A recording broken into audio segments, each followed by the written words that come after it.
ఏలూరు జిల్లా జంగారెడ్డిగూడెం మండలం గురువాయిగూడెం గ్రామంలో వేంచేసి ఉన్న శ్రీమంతి ఆంజనేయ స్వామి వారి దేవస్థానం నందు హుండీలను తెరిచి లెక్కించడం జరిగింది. సదరు లెక్కింపును తాడేపల్లిగూడెం తనిఖీదారు ఏ సుజన్ కుమార్ పర్యవేక్షణలో కేవీబీ బ్యాంకు సిబ్బంది సమక్షంలో హుండీల్ని తెరిచారు. లెక్కించగా 86 రోజులకు గాను దేవస్థానం హుండీకి 42,84,109 రూపాయలు చిల్లర నాణేల రూపంలో 1,94,591 రూపాయలు, అన్నదానం హుండీ ద్వారా 1,06,665 రూపాయలు, చిల్లర నాణాల రూపంలో 1,965 రూపాయలు, వరుస మొత్తం ఆదాయం 45,87,330 రూపాయలని తెలియజేశారు.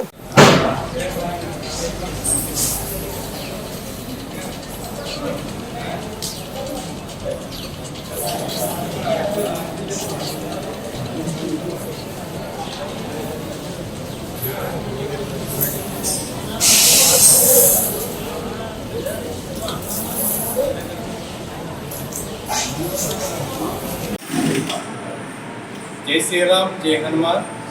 ఏలూరు జిల్లా జంగారెడ్డిగూడెం మండలం గురువాయిగూడెం గ్రామంలో స్వయంభూమూర్తిగా కొలువైన శ్రీ మధ్యాంజనేయ స్వామి వారి దేవస్థానం తాలూకు హుండీలను తెరిచి లెక్కింపు కార్యక్రమం పూర్తవడం జరిగింది.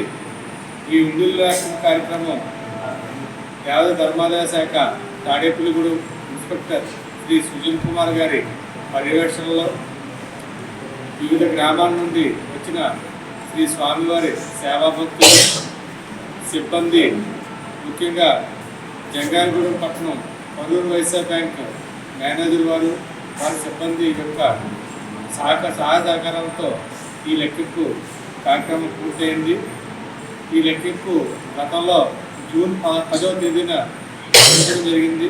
అనగా 86 రోజులు కాల వ్యవధికి ఈ రోజున దేవస్థానం హుండీలు నోట్లు 42,84,109 రూపాయలు, చిల్లరే 1,94,591 రూపాయలు, అదేవిధంగా అన్నదానం క్యాష్ 1,06,665 రూపాయలు, చిల్లరే 1,965 రూపాయలు, వెరసి 86 రోజులకు కాను 45,87,330 రూపాయలు ఆదాయం సమకూరిందని సవినంగా మనవి చేసుకుంటున్నాను.